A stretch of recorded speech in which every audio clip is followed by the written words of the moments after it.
Assalamualaikum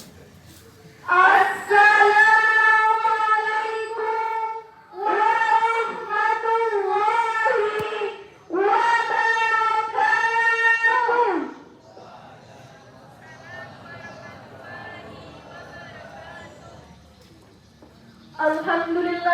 Alhamdulillahirabbil alamin, wassalatu wassalamu ala asrofil anbiya'i wal mursalin wa ala alihi washabihi rasulillahi ajma'in. Amma ba'du. Yang terhormat Bapak Kepala Sekolah SMK Negeri 1 Benai beserta wakil, yang terhormat Bapak Ibu Majelis Guru beserta staf tata usaha SMK Negeri 1 Benai, dan yang kami sayangi adik-adik dan teman-teman yang seperjuangan dengan kami.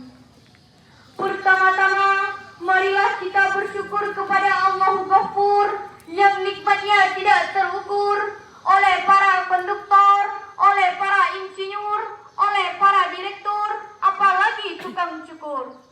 Semoga dengan mensyukuri nikmatnya, kita tidak termasuk orang yang kufur, yang akan dipukul di dalam kubur, laksana nasi menjadi bubur.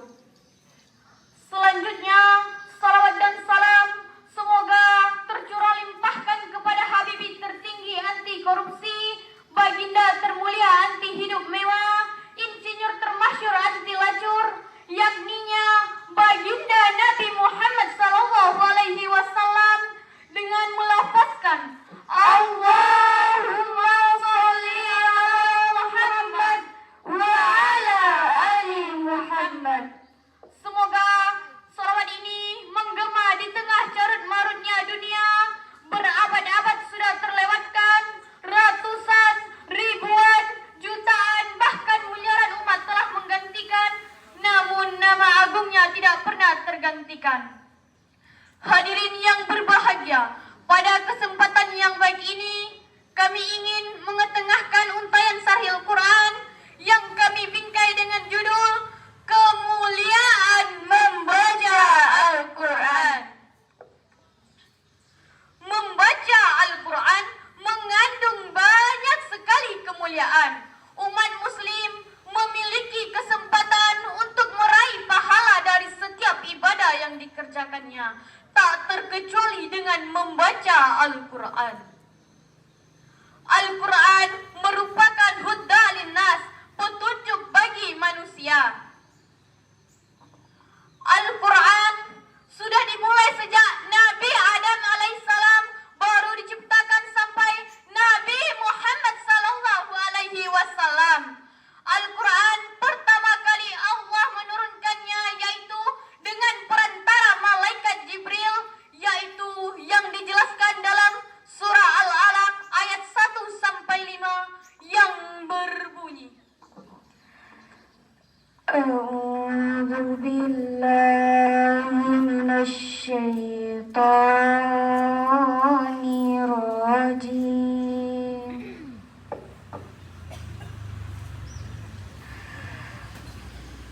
Bismillahirrahmanirrahim.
Rasulullah Sallallahu Alaihi Wasallam bersabda, barang siapa yang membaca satu huruf dari Al-Quran, maka ia akan mendapatkan satu hasanah, dan dari satu hasanah itu akan berlipat menjadi 10 kebaikan. Aku tidak mengatakan alif lam mim sebagai satu huruf, akan tetapi alif satu huruf, lam satu huruf, dan mim satu huruf. Hadis riwayat Bukhari dan Tirmizi. Yang kedua, obat penyakit hati dan fisik. Dengan membaca Al-Quran dapat menjadi bagi obat penyakit hati dan fisik. Cara yang sering dilakukan adalah dengan melakukan ruqyah. Allah Subhanahu wa taala berfirman dalam surah Al-Isra ayat 82 yang berbunyi,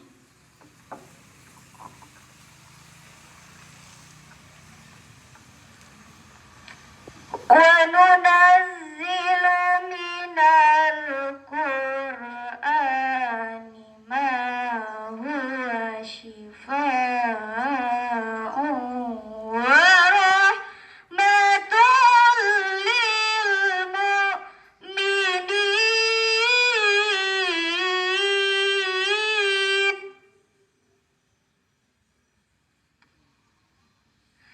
وَلَا يَزِيدُ الظَّالِمِينَ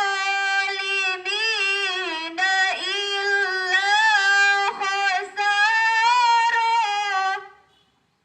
Dan kami turunkan dari Al-Quran sesuatu yang menjadi penawar dan rahmat bagi orang yang beriman. Sedangkan bagi orang yang zalim, Al-Quran itu hanya akan menambah kerugian. Yang ketiga, rumah menjadi bercahaya. Dengan rutin membaca Al-Quran, maka rumah tersebut akan lebih bercahaya. Tidak hanya itu, rumah yang rutin dibacakan Al-Quran akan terasa lebih tenang dan damai. Rasulullah Sallallahu Alaihi Wasallam bersabda, perumpamaan rumah yang disebut nama Allah di dalamnya dan perumpamaan rumah yang tidak disebut nama Allah di dalamnya adalah seperti perumpamaan orang yang hidup dan orang yang mati. Yang keempat, dilindungi dari godaan syaitan. Allah Subhanahu wa taala berfirman dalam surah Fatir ayat 6 yang berbunyi,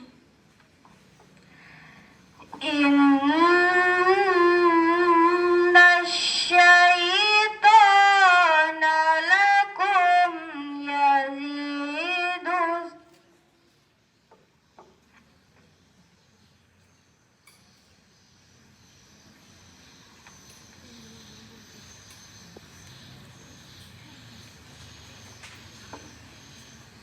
Sungguh setan itu musuh bagimu, maka perlakukanlah ia sebagai musuh, karena sesungguhnya setan itu hanya mengajak golongannya ke dalam api neraka yang menyala-nyala.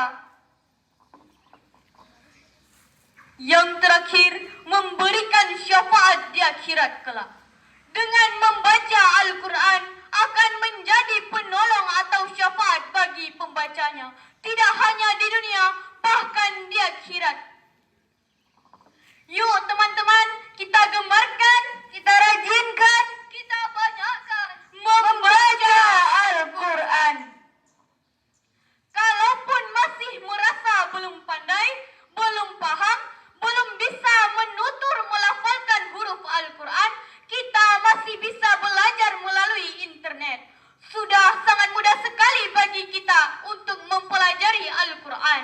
Handphone yang ada di tangan kita sangat bermanfaat jika kita manfaatkan untuk memperbaiki bacaan Al-Quran. Maka tidak ada alasan bagi seorang muslim untuk tidak mempelajari Al-Quran. Semoga Allah melunakkan hati kita